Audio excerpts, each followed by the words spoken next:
கண்மணி என்பது அடுத்த வர எபிசோடில் பார்த்தீங்கன்னா கண்மணிக்கு சர்ப்ரைஸ் கொடுக்கணும்னு சொல்லிட்டு அன்பு வந்து கண்மணியை ஒரு இடத்துக்கு கூட்டிகிட்டு போவார். அது வந்து யாரும் இல்லாத ஒரு தீவு. அந்த தீவுக்கு பார்த்தீங்கன்னா கண்மணியை வந்து கூட்டிகிட்டு போவார். அப்போ போட்டில் போயிட்டு இருக்கும்போது பார்த்தீங்க அப்படின்னா யதார்த்தமாக வந்து என்ன நடந்துடும் அப்படின்னா போட்டு வந்து கவுந்து அவங்களோட திங்ஸ்லாம் கீழே விழுந்துடும். இவங்களும் கீழே விழுந்துருவாங்க. ஆனால் தண்ணியில் விழுந்த இவங்களை பார்த்தீங்க அப்படின்னா தண்ணி வந்து கரை சேர்த்துரும். ஸோ கரை சேர்த்தனால பார்த்தீங்க அப்படின்னா 2 பேரும் மயக்கத்தில் இருப்பாங்க. அதுக்கப்புறம் 2 பேருமே முழிச்சிருவாங்க. முழிச்சு ஏன்னா இப்படி ஆயிடுச்சுன்னு சொல்லிட்டு ரொம்பவே ஃபீல் பண்ணிட்டு இருப்பாங்க. அதனால கண்மணிக்கு பசிக்கும் அப்படிங்கிறனால அன்பு வந்து இங்கே ஏதாவது சாப்பிட இருக்கான்னு சொல்லிட்டு தேடி போகிறப்ப அங்கே வந்து இளநீ கிடைக்கும். இந்த இளநீ எப்படி உடைக்கிறது அப்படின்னு சொல்லிட்டு பழங்காலத்தில் யூஸ் பண்ண ஆதி மனிதர்கள் யூஸ் பண்ண பொருள்லாம் அங்கே கிடைக்கும்.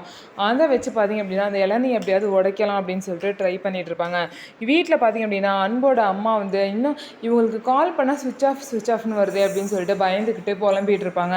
அன்புக்கு மட்டும் வந்தால் பரவாயில்ல, கண்மணி ஃபோனு சுவிட்ச் ஆஃப்னு வருது, என்ன ஆச்சு, இவங்க எங்கே போனாங்க எதுவுமே தெரியலேன்னு சொல்லிட்டு ரொம்பவே பார்த்தீங்க அப்படின்னா வீட்டில் வந்து அவங்க அம்மா ஃபீல் பண்ணிட்டு இருக்காங்க.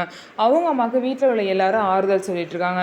ஸோ அன்பு கண்மணிக்கும் இப்படி ஆனது வீட்டுக்கு தெரிஞ்சால் என்ன நடக்க போகுது அப்படின்னு சொல்லிட்டு வெயிட் பண்ணி பார்க்கலாம். நம்ம வீடியோ உங்களுக்கு பிடிச்சிருந்தா நம்ம வீடியோவை லைக் பண்ணிக்கோங்க, மறக்காமல் நம்மளோட சேனலை சப்ஸ்கிரைப் பண்ணிவிட்டு பாருங்கள்.